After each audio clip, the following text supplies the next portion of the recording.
It's like the undershirt. Right. So I have cats, right? The black T-shirt is what I normally wear because I buy them in bulk at Costco, and they're Right. very nice T-shirts and they're comfortable. They are.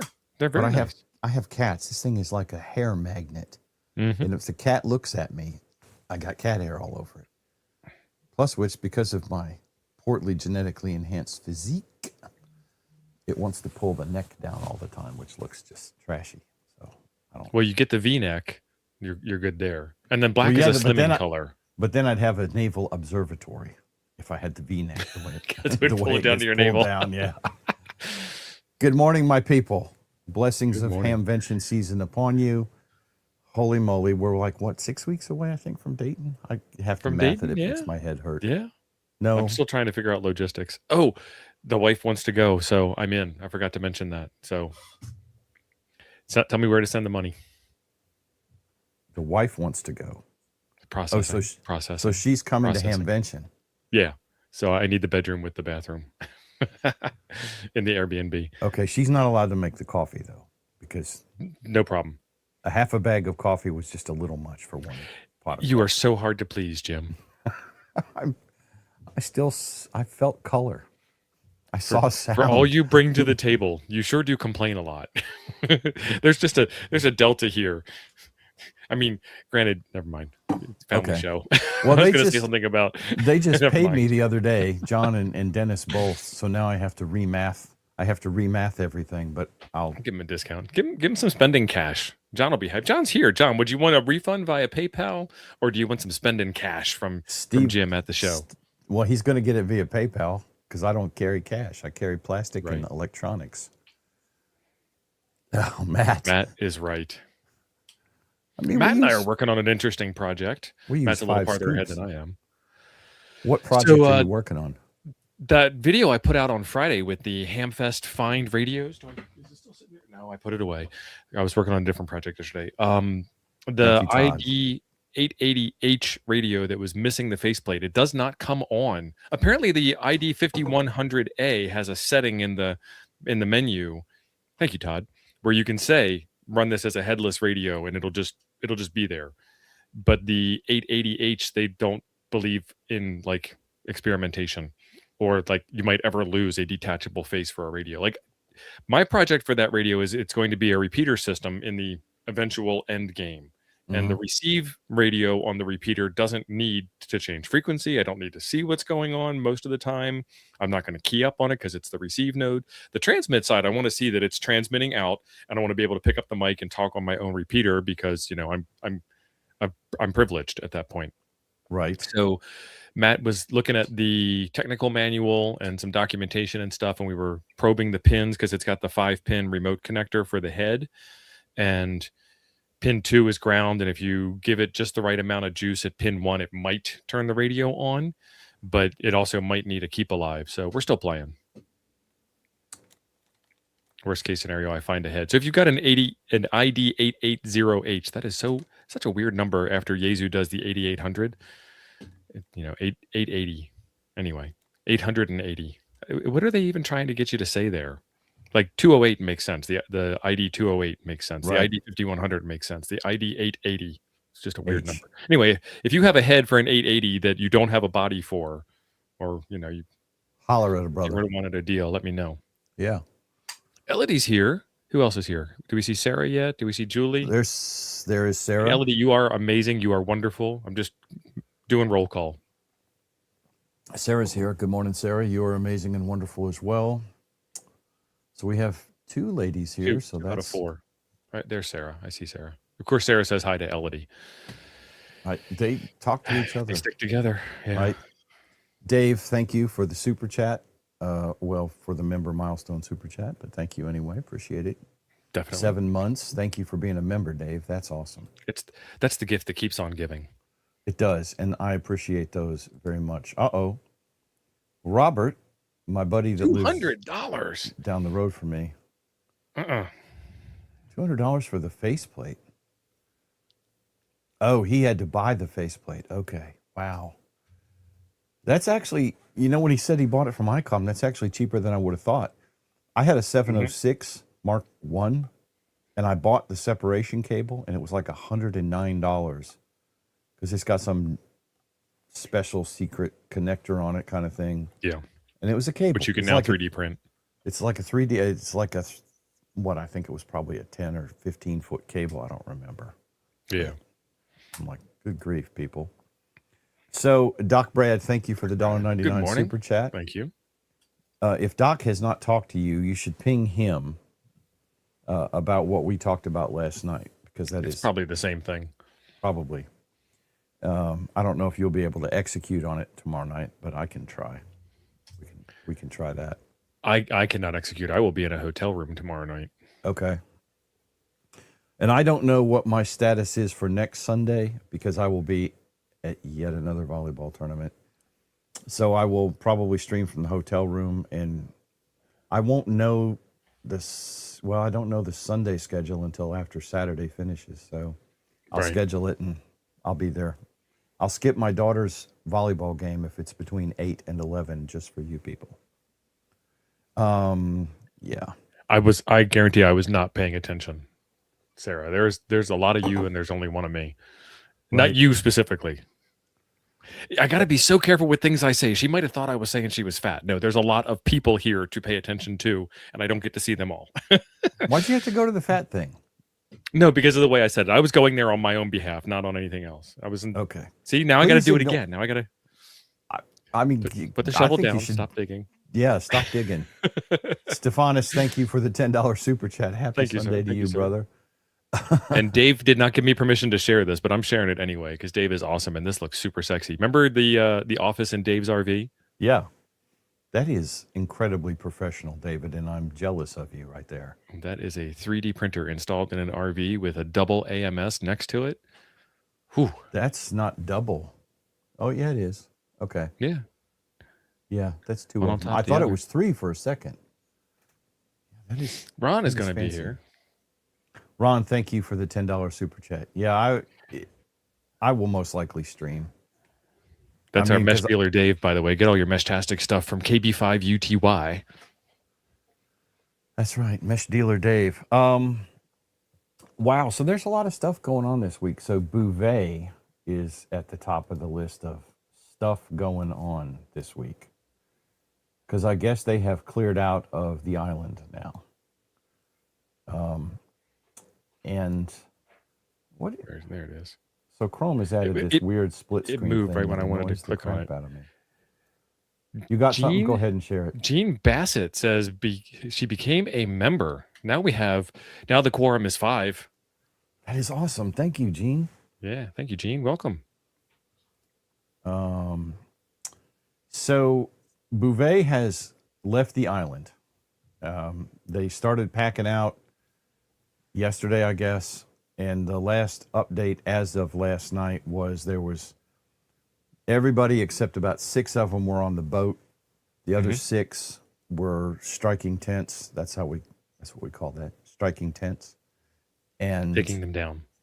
Yeah. Raising tents, which is how you take them down.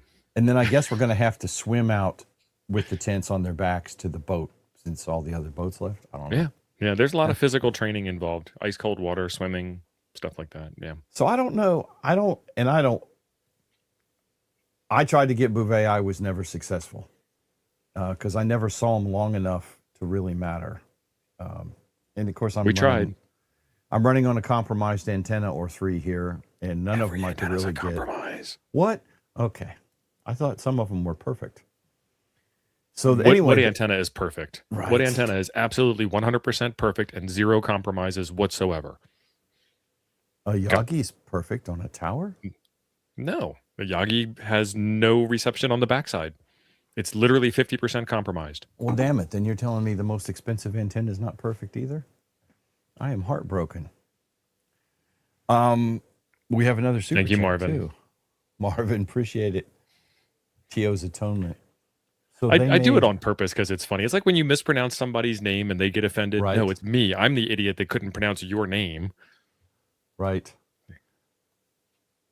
They made 101,000 contacts. Like Friedrich Schaffen. That's on me. I don't know German. I know it's Friedrich Schaffen. I thought it was Frederick Schaffen. See, I But don't I know either. say Zygu, and technically it's Shegu, and I cannot say Shegu. I can't bring myself to use a product called Shegu. Well, it sounds like something. Here we go House again of with the Goo. sexist comments. It sounds like a hair removal product for women's Yes. legs. Have you tried new and improved Shea Goo? Yes.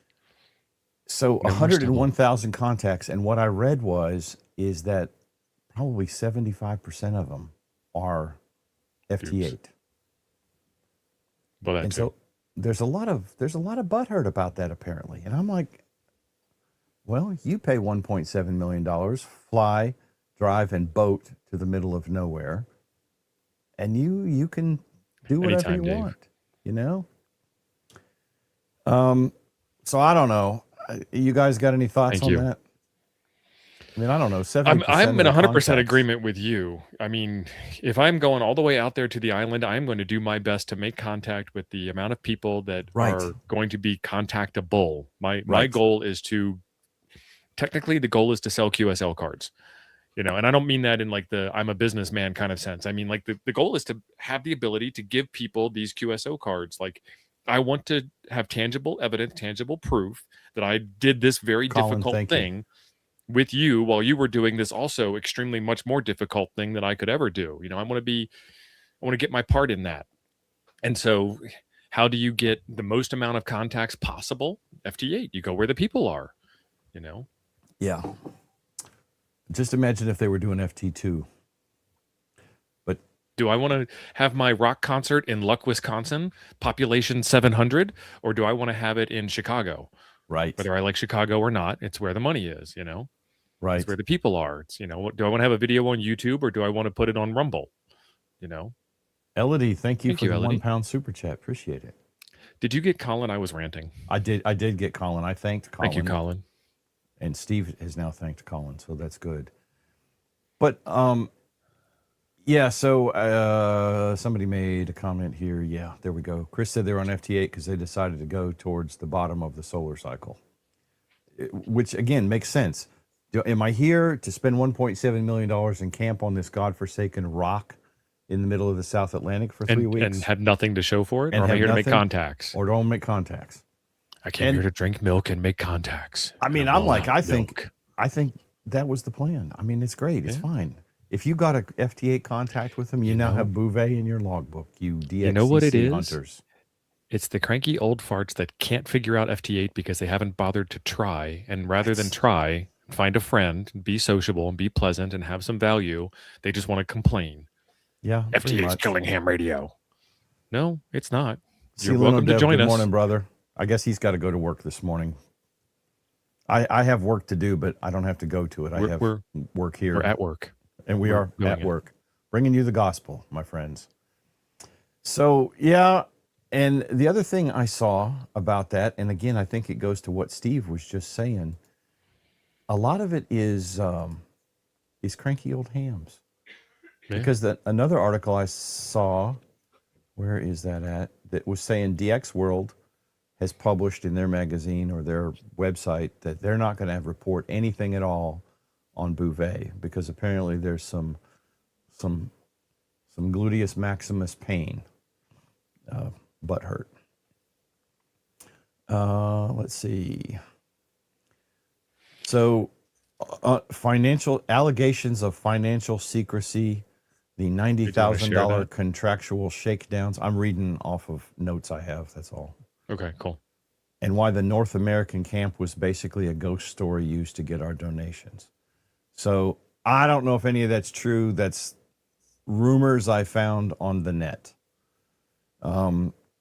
Several high-profile operators, K1LZ and KP4PK, were booted from the team or withdrew months ago, alleging that leadership I like how they phrased that. They were booted or withdrew.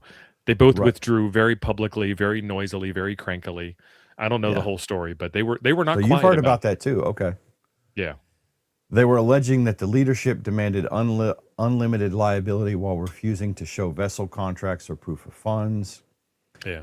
They were spending money. They were busy.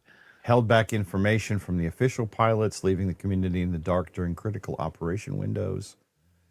And the North America snub. The North American camp was used to secure massive donations from North American hams. Never materialized. Critics are calling it a marketive narrative. Okay, well.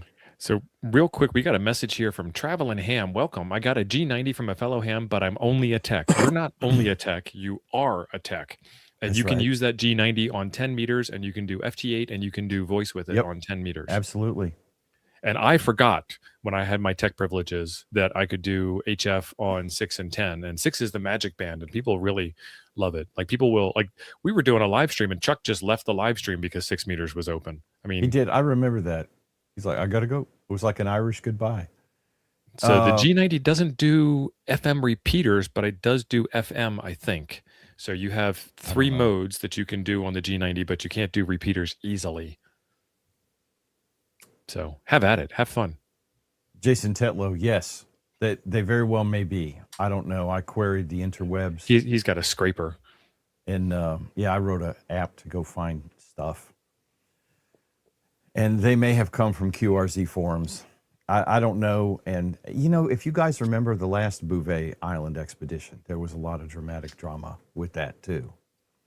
I don't know what it is about Bouvet, but of the 2 Bouvet expeditions since I've been hamming, both of them are full of drama. First of all, let's think about the numbers. Sure. They made 101,000 contacts on a frozen rock in the ass end of the world, right? I'm not going to do that at all because I don't want a 2,000-mile boat ride from the bottom of Argentina to the middle of nowhere. The bottom of Argentina is pretty close to the middle of nowhere. So I don't see all the grief. And I would suspect, and this is pure speculation, because we speculate on this show. All the time. Unless we get factual information handed to us from the truth source, the source of truth, then we have no choice but to speculate. And when the source of truth gets butthurt about it, that's really their fault. See, it's funny you said that. I think the people complaining are probably the ones who didn't make a contact. And that goes back to what you said a minute ago. It's the grumpy OM who can't figure out how to work FT8. I don't know.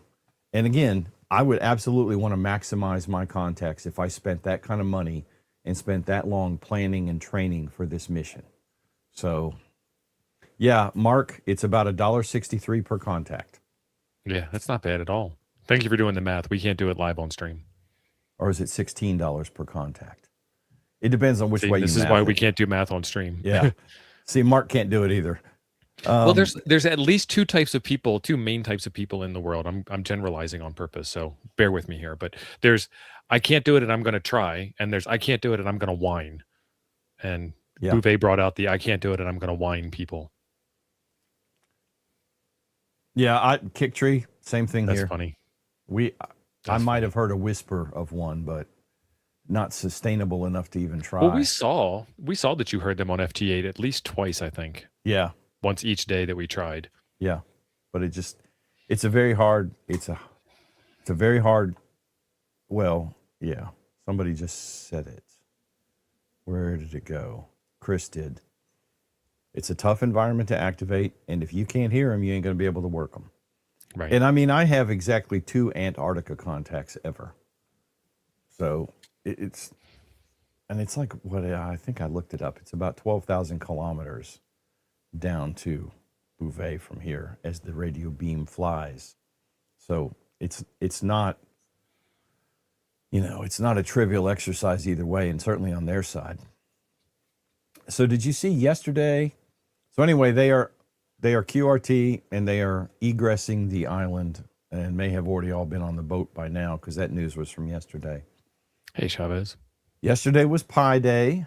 If you're one of the dorks who probably likes Star Wars a lot, and noticed that it was Pi Day. One of us, yeah. And also, with your Pi Day came a G2 solar storm yesterday. So if you were trying to play radio yesterday, good luck.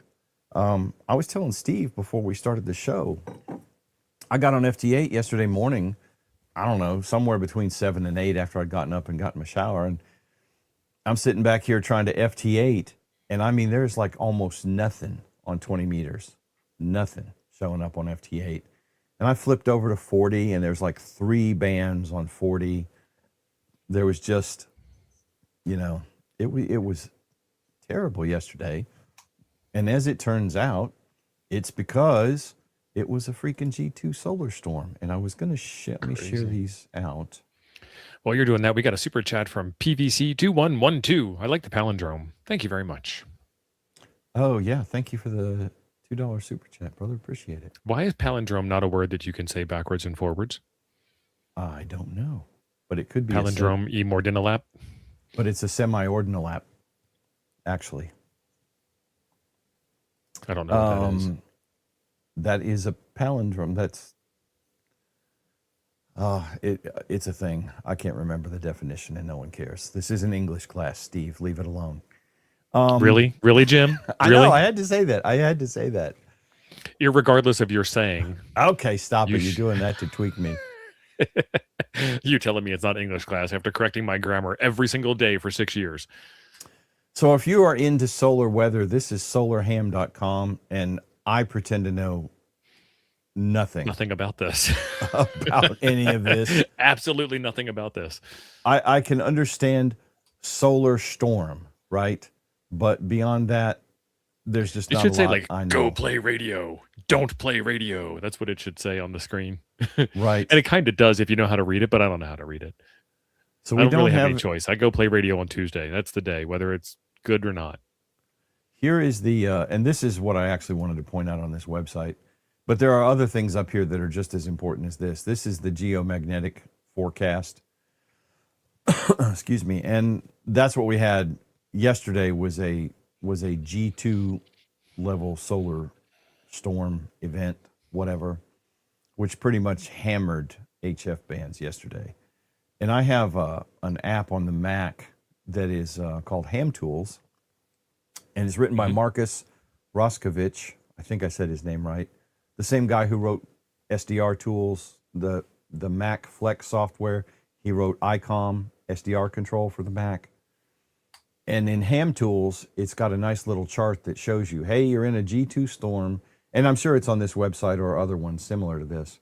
But it showed me the bands, and it said 20 meters, sucks. 30 meters, sucks. 40 is poor, that kind of thing. So thanks, Ken. Yesterday was a terrible day for playing radio. So 2 modes on, two types, because most of your data modes are actually SSB. So you could do like PSK31 and stuff like that as well. WinLink.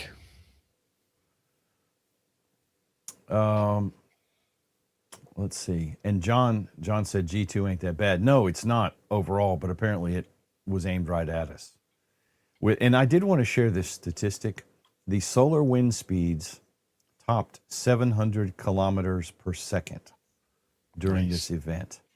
So one of y'all out there, because I'm not even going to try and math this, convert 700 clicks per second to miles per hour, and it's in the bazillions, I'm sure. Chuck Miller, welcome.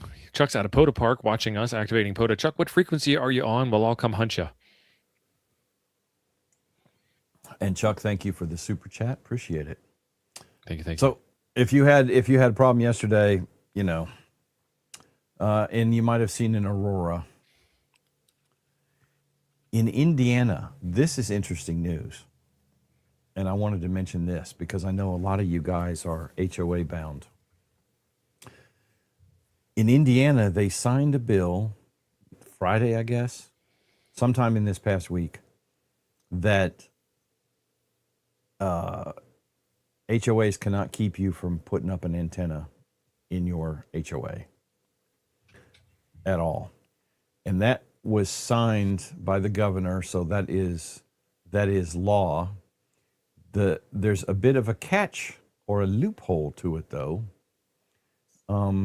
If they don't amend the bylaws after a certain date in July, then they're exempt. And I'm trying to find the wording on the exemption. It was a little weird. Let's see. 3Y okay. So the law takes effect on the 1st of July this year. It was signed into law on March 3rd, so a couple weeks ago. And here's the catch. It only applies to HOAs that adopt or amend their bylaws, their governing documents, after June 30th, 2026.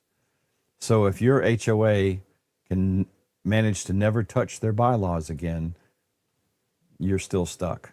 It's a bit of a weird loophole, but if you live in an HOA, what you need to do is figure out how to make your HOA amend their bylaws so that this law will kick in for your specific HOA.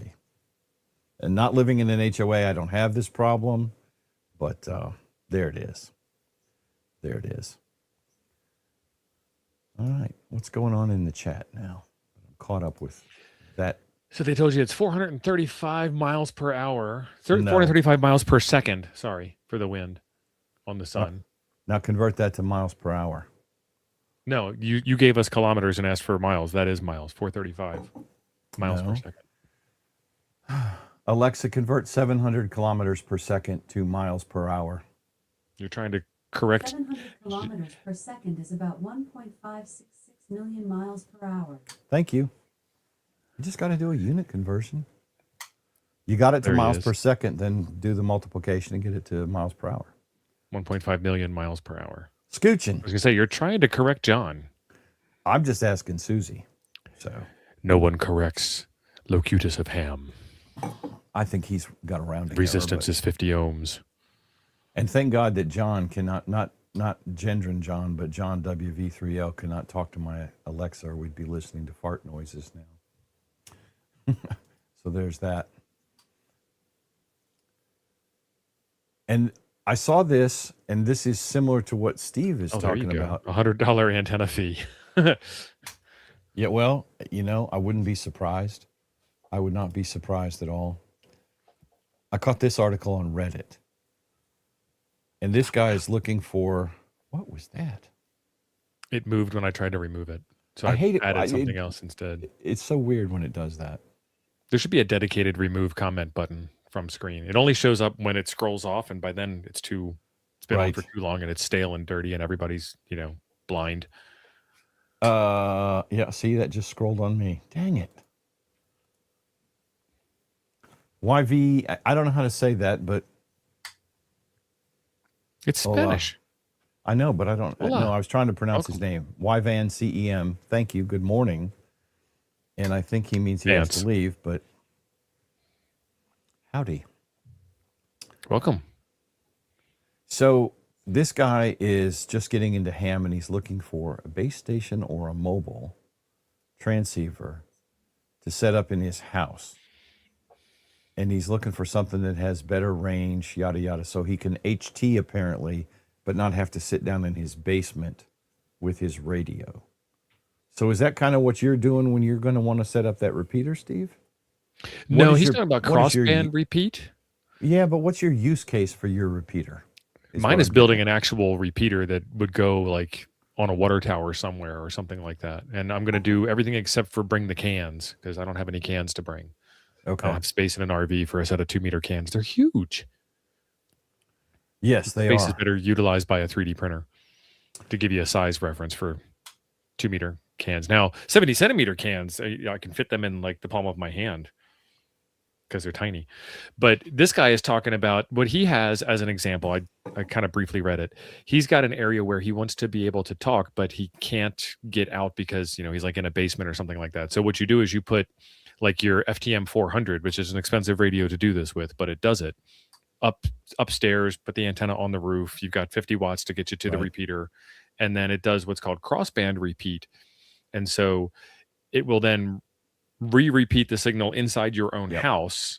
And then you can pick it up on your HT at 5 watts in your own basement and talk to your own radio. And then your own radio will rebroadcast. And a lot of people do this when they go out like mountain climbing or something. They'll put their 50-watt rig on in their car with a big antenna, and they'll crossband repeat to get out from 5 watts on their HT in the area. Yeah, and I think what he's saying is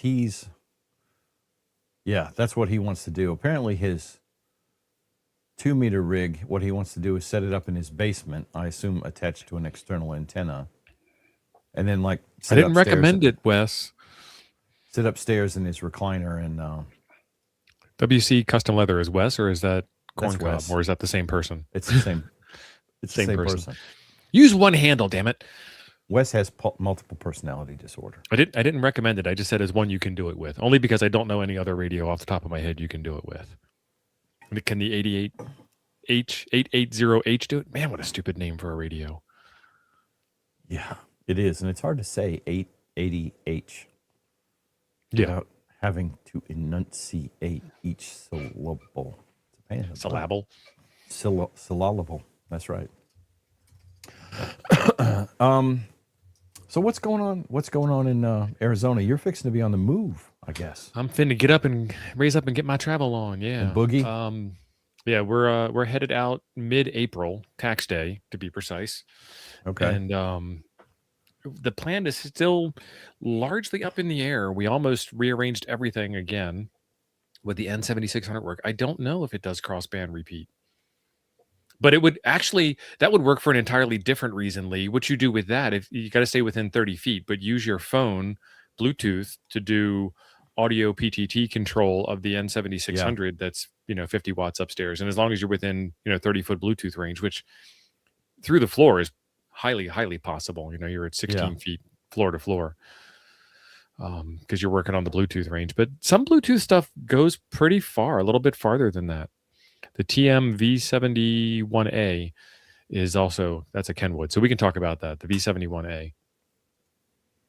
Elodie said the Anytone 578 will crossband. I was thinking it did. I used to have one. But I sold it, so I don't know. I can't go look. And then 8060L, that's almost Dennis's call. It's Dennis's friend. Is it really? No, I don't know, but he's one letter off. You are exactly one letter off Dennis. from Adam Dennis. Yeah, they're cousins. Yeah, it Ham could cousins. Be. Yeah, there's some more options for crossband. And you got to kind of look, because sometimes they kind of don't really sell that real hard in the manual. Like with the 400, there's a key sequence you got to do on boot up to put it into crossband mode. You cannot get to crossband mode normally when you just turn on the radio and hit buttons. You've got to power it off and then sing Kumbaya and press 2 or 3 buttons at the same time to get it into crossband mode. I played with it with my 400 a long time ago. But Chavez got to go get some breakfast with the fam. Have a good day, Chavez. Take care, brother. What's for breakfast? Yeah, John's leaving too. Jeez. But the dog needs to go out. Really? That's not very good planning, John. Shh, don't tell anybody. They don't want to know. They don't want the public to know. I just think it's not great planning.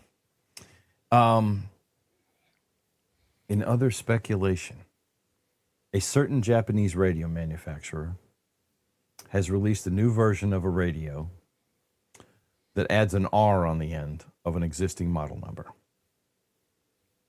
It costs $130 more and has a touch screen. Is that worth it to any of you guys? Discuss. Well, I'm looking for the new 5100 from ICOM that's got a color touchscreen. I don't. First of all, the radio that they're copying over, I don't know how big the screen is on it. I'd have to look it up. But Ken, right? I'm like no excuses. Someone else needs to let the dog out. John, you need to stay. Well, tell your wife to let the dog out. It's probably her dog. Oh, yeah. Shut your mouth, Jim. You've met her. You know that she wears the pants in that family. She's probably still in bed. And I'm getting the answers. Nope, and no. Yeah, I don't even know what radio it is. It's the 510. I don't need to know. Oh. The 510, which was the upgrade to the 500, which was also, so flop after flop after flop. Yeah, no. I guess. But they just raised their prices across the board because they don't like hams. Well, I'm not going to get into the price increase. I don't have access to their balance sheets or anything. I mean, it sucks for the end buyer, but I was like, when I read that, I was like, you're adding a touchscreen, you're charging $130 more and calling it a DR instead of a D. I just thought it was kind of lame. So they're adding technology that's been out for, touchscreens have been out since CRT days. Let's start there. Go. But touchscreens in wide usage right have been around forever. Yeah. And my point with the whole thing was they're making this out like it's a major breakthrough in HF radio technology or something. And I'm like, I've got a $80 Elecro board that has a 7-inch touch screen on it. And we didn't have to have a new model number for it. But well, the 8060L, it's going to have SSB. The 510 is an SSB radio, if I remember right, I guess. Wow, you can get a replacement touchscreen for $14 for a Samsung A model phone. Yeah. I'm not speaking to quality, but I mean, for a ham radio, you don't need the highest quality because you're not carrying the thing in your pocket. It's mounted physically in a car and not moving. Oh, no, that is not HF. That is a 2-meter 440 radio. Yep. Okay. And it's $609. And don't forget, it's got the dual speaker thing because dual speakers have, that's a new invention. Nobody ever thought about putting more than one speaker onto something. Right. So yeah, it's a 2-meter 440, and it is the 500 like T.O. was talking about to the 510 to the 510DR, and it has a touch screen. Sarah, I'm with you. The 400 had a touch screen. Right there. SSB on a mobile. So I'm not quite sure why the 510 didn't have a touchscreen or the 500. Or is it just, or are you just noticing the price increase and trying to reverse figure out why they increased the price by actually giving it a feature now? Yeah, I don't know. And I thought the 500 had a touchscreen. I'm almost positive. I don't know. Yeah. I'd have to go out to the truck. Apparently I never use it if I have one, so not worth $600 in the first place. No, I mean, I still like my 5. Hell, I liked my 400. See, look at what happens when I get bad information from Jim. Right, because he doesn't know how to Google by himself. They moved the time counter and the viewer counter from the left side of the screen to the right side of the screen. Yes. That's annoying. I already figured that out because I looked up there. I'm like, where the hell is what time is it? I was looking for it earlier and it wasn't there, and I didn't look. I'm looking over here and it's not over there because it's way over there. Yeah. Yeah, okay, so the people are verifying the 500 does have a touch screen, and so does the 510. Well, then I don't know. The article I read mentioned that was a thing. I haven't done the research on it, so I don't know what the difference is between the new version and the old version. Right. But yeah, without sideband, there's a 2-meter sideband net here in the Montgomery area, and they get on, I think, every Sunday afternoon or something. Well, you still got your ICOM 9700, right? No, it's sold. It's gone. I moved it. So your Sans sideband, 2-meter. Your Sans sideband, SSB. The D74 has sideband, I think. I don't remember. Maybe. So I have a D74. If it does 2-meter sideband, then I have that. But I'm not a net guy anyway, so.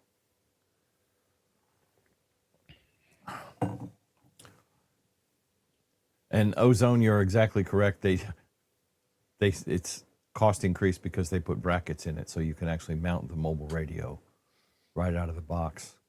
And Elodie's saying the R is the model region, so yeah, R is US because that makes sense. And the ICOM Marine radios come with a mounting bracket. I'm surprised, Colin. I'm surprised. Just sit it on the boat seat, lay it on the dashboard, something, it'd be okay. Until we nickel and dime you for a bracket that we should have put in with the radio. William said he bought a 7100 for $899. Can't imagine a $1,000 FM only dual band rig. Yeah, which is going to be the Kenwood D750 if I am not mistaken. Yeah, if that thing I is can't less find than a place 1,000, for the 750. I want one. I mean, I want one real bad. I just don't know that my real bad meter reaches that much money for, like William saying, a 2-meter 440 rig. Yeah, I can't justify it. I can't justify my private jet either, but I still have one. It's exactly, Joe Brett, like it's the west side of Baltimore. They're steady slinging and raising prices. No, Ed, I am not anti 2-meter SSB. I'm not a net person. I don't care about you selling the 9700. Oh, yeah, no. it sat around never getting used. So, See, that's the problem. I would love to have one, but at the same time, I've got the 705. It does all that stuff. Ooh, Doc Brad, that cuts. That cuts. R versus Kenwood Vaporware, and he selects Kenwood. Oh yeah, I'm with him. I agree. I'm assuming, Doc, that the 750 will be available at Dayton, since they've actually got it into the FCC now, but I don't know. And Paul, Prep Hand Paul, exactly right, brother. Instead of you've got to buy GPS, you've got to buy a Bluetooth add-on. What was it? Was it the camera mic? So the FTM 400, and I assume some of the other ones since then, have a function where you can take a picture if you have the camera mic. Yep. I did a video on it. It's crazy. It sends a small, I want to say 160 by 160 or 240 by 240 size image, and it takes like a half an hour to transmit. Yeah. And I'm like, why would you even buy that? I just thought that was a terrible plan. Because when I remember when I had my 400, I got all excited about that. Ooh, I need to buy a camera. Oh, no, I'm not going to buy a camera mic. It's crazy. And I realize some of that is government intervention, not allowing us to have the bandwidth or the speed. The speed, right, to actually send something meaningful. It's fun to play with, but only if somebody else has it. And only if it transmitted the file faster. By the time I took the picture of you doing something improper, inappropriate, embarrassing, and then sent it to you over your 2-meter rig, and you got it a half an hour later, you forgot that you did it in the first place. Yeah.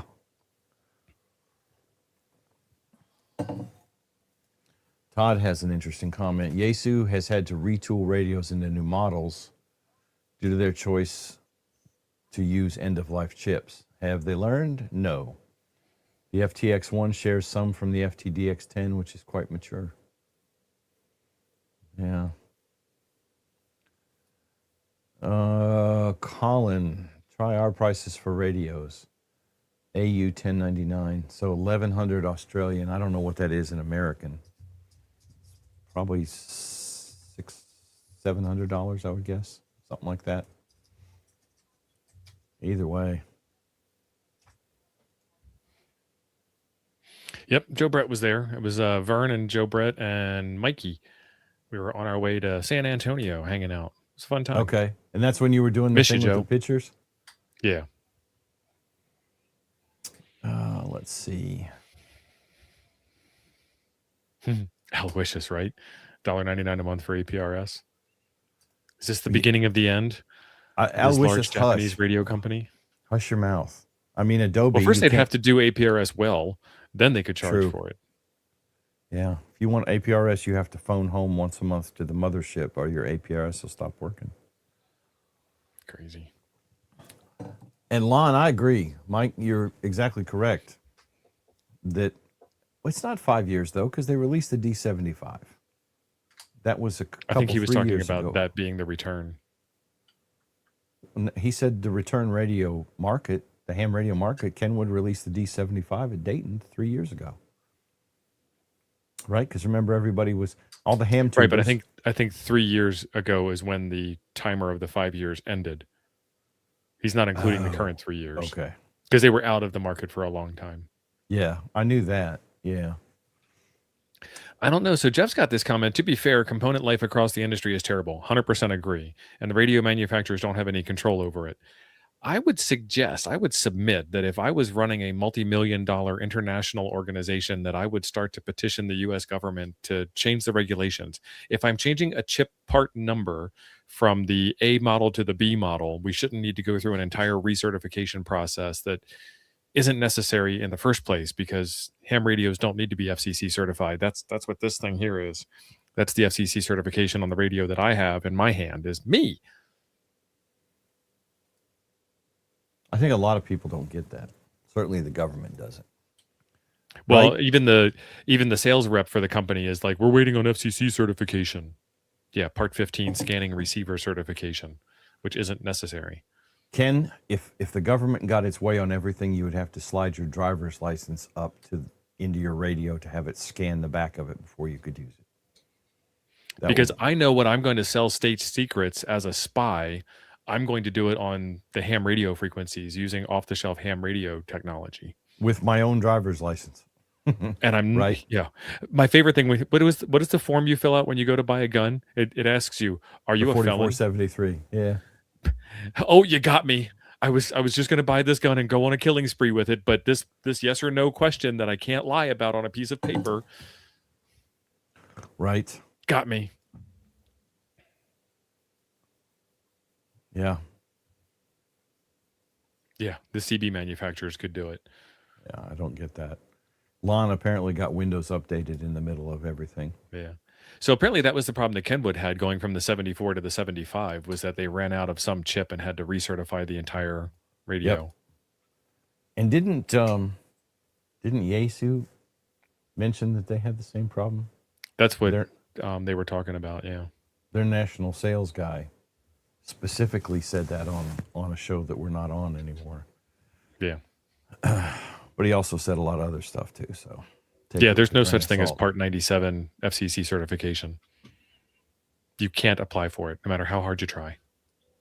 Dave, I really feel, because it's into the FCC now, right? Because we looked at those FCC documents, a month or two ago? Agreed, Paul. That I would assume they're going to try and release it at Dayton, unless there's a major Japanese ham fest between now and then, when they might release it over there, which I think that just finished. Sense. Did they release it over there? Because I haven't seen anything that it's released. No, if you look on DX Engineering or Gigaparts, you can see a picture or two and do a pre-order, but that's about it. Picture, yeah. A picture. So Lee is saying chip companies make long-term parts, agreed, and have a guaranteed lifespan. Use those and you're good. Mm-hmm. Yeah. Yeah. But I mean, this is the same company that couldn't pay the $1 for the HDMI licensing fee, or just use the phrase HDMI compatible. Right. Oh, we can't put HDMI in our radio because it's a licensing thing. And then when you open up the box, it's got an HDMI chip in it. Yeah, that was crazy pants. That was absolutely crazy pants. So I asked you what all is coming up. Have you got a plan for Nuggets tomorrow night yet? I don't. What cool because videos are you working on? So for some reason, I'm in Arizona, which is coming up into a heat wave after like the rest of the southern eastern side of the country's gone through a tornado outbreak. I'm going to Wisconsin tomorrow, which is going to have a blizzard today. Okay. I don't even have a winter coat anymore. Wow. Lee's correcting me. Bluetooth requires Part 15. Part 15 scanning receiver. Is that so that the Bluetooth chip can scan and see what network is around, what parts are around? That's crazy. That's probably for the Discovery. Yeah. I would imagine it is. William got a D750 pen. Nice. From Kenwood. And then Paul is saying Japan release is expected mid this year, was supposed to be mid last year. I know, right? Because I think I've had my reservation has been in for the 750 for at least 6 months, if not longer. And I haven't seen Boston Johnny in here this morning. So, John, we will pray for your mortal soul.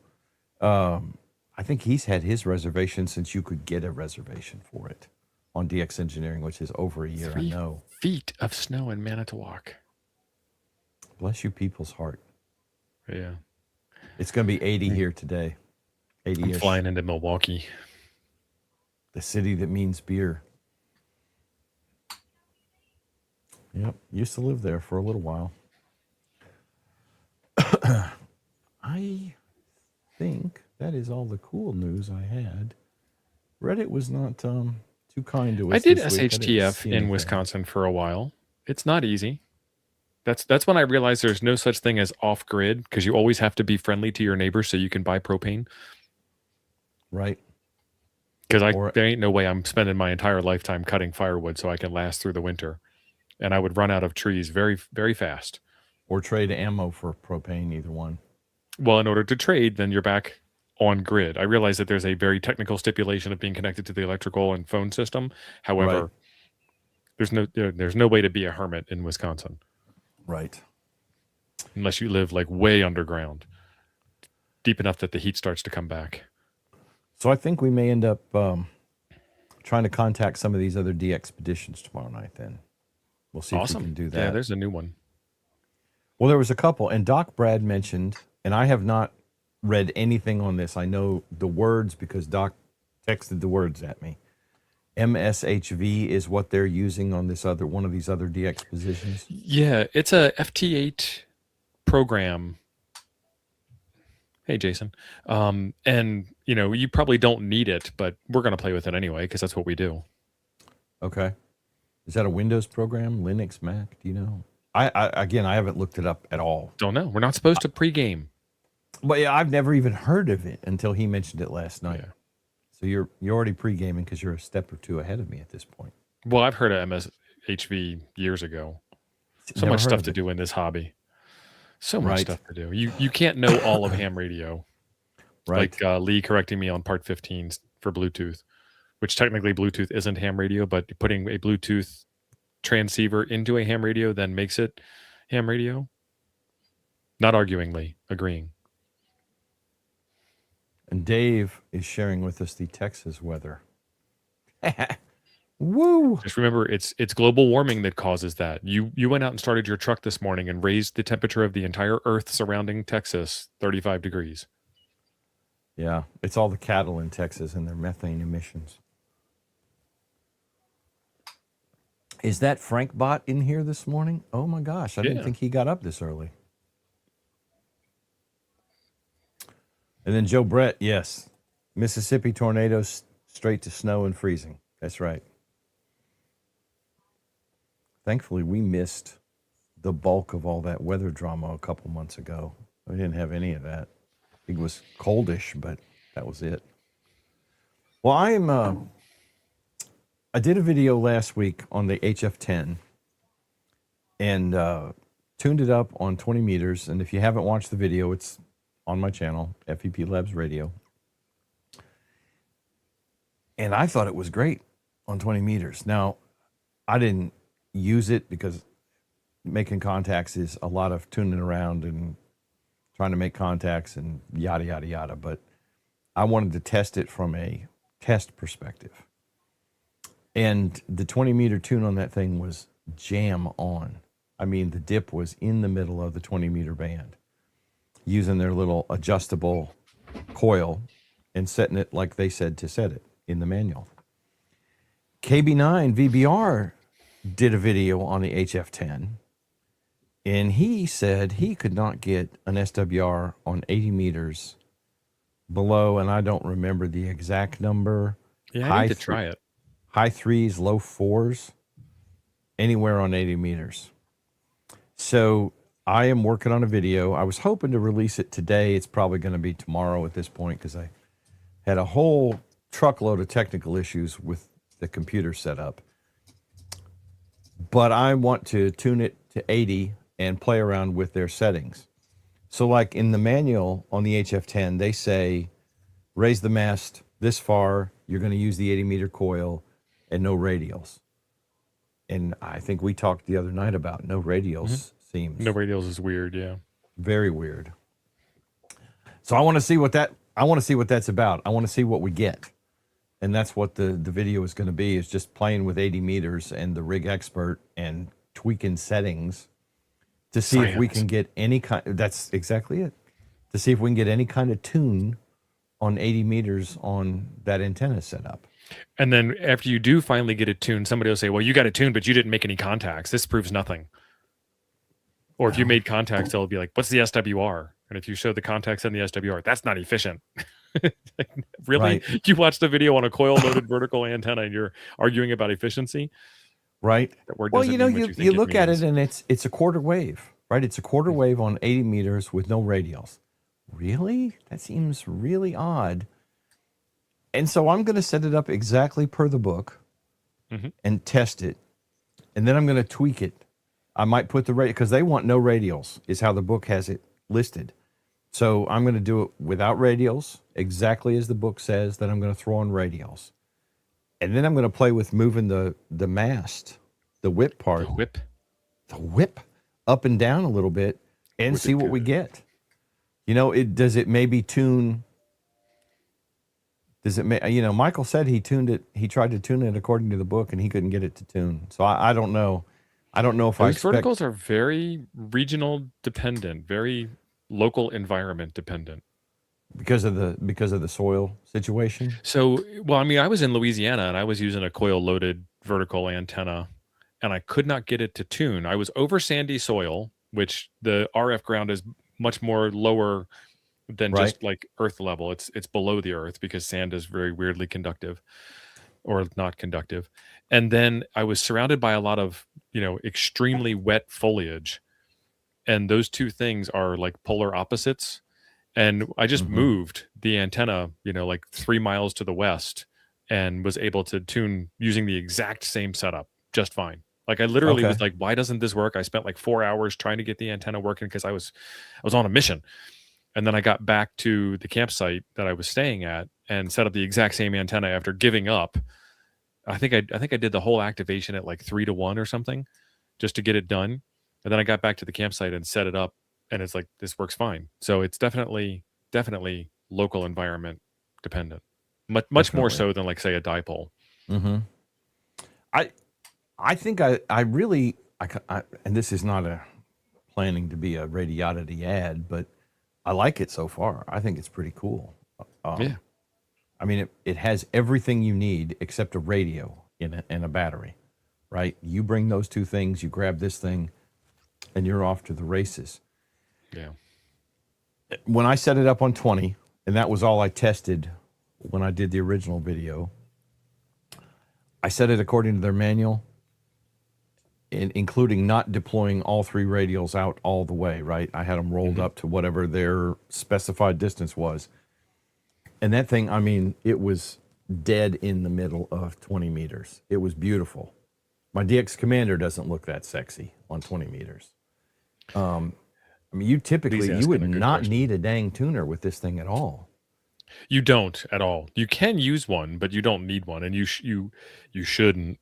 I'm going to shit on you. Oh, boy. You shouldn't use the tuner. You should do it manually. Basically, a coil-loaded vertical with antenna is a manual tuner.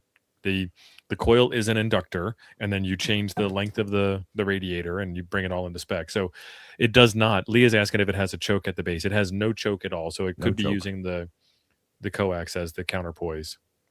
Which is what I assume they're doing. Yes. I didn't measure the coax. Is it 25 feet or 50 feet? I think it's 25 feet. 30 feet. 30 feet. It's 10 meters. So 33 and change, 34 and change, whatever that is. For somebody who's not talking on a live stream and can math that out, basically 33 feet of coax. And you said it was, and it's RG, it's not RG8, 58. it's RG 58. 58. Which is a compromise, but it's for portable use, and well, it is, and it's only 30 feet in the case and everything. It's only 30 feet. You're using it on HF. Would I want to use it for running to a repeater up a tower on VHF or UHF? No. But for 30 feet away from my antenna setup on a portable operation. Portable is a different animal. Yep. What is a compromise at a home station is not a compromise in a portable station. Right. And Todd had an interesting comment, and I think he posted this against the video too, because I seem to remember this, but why would they recommend collapsing the whip and adding the coil for 20 meters? My brain thinks extend the whip fully and only use the amount of coil needed. That's an interesting question, and I could try it without the coil, but keep in mind that those extensions are also part of the antenna system, and the whip is not a 17-foot whip. No, it's not. A 17-foot whip, you just need a base and a way to connect coax to it. I want to say it's 8 foot, but that's just rough memory. You're right. It's 8-9 feet somewhere in there of whip. It is less than 250 centimeters total, because I know one of the expansions in the manual, if I remember right, was to pull the whip to 250 centimeters. 20 meters, they wanted the whip at 228 centimeters. So I'd have to math that back to Merkin, but 8-9 feet sounds about right for the whip. So I assume part of that gave coil, you a tape measure too. Yeah, they did. I assume part of that coil setting, Todd, is getting you to those bands, those higher bands than 80 meters, as part of the antenna, plus the coil. So I think if you could raise it's worth trying. Do I even need that section if I just deploy the whip all the way and the 2 extensions and no coil? What do I get? And maybe I'll throw that in the video today. Maybe I'll try and tune it up on a couple other bands and see if I can get them as well as I got 20. Because 20 just, I mean, I literally didn't touch it. I measured it out with their tape measure, pulled the whip out to that length. I deployed the 3 radials to the specified length in the book, and I set the little nubbin on the adjustable coil to, I think, 1, exactly where it said 1. Went in, ran Rig Expert against it, and just slap in the middle of 20. It was beautiful. It was absolutely beautiful. So, I don't know.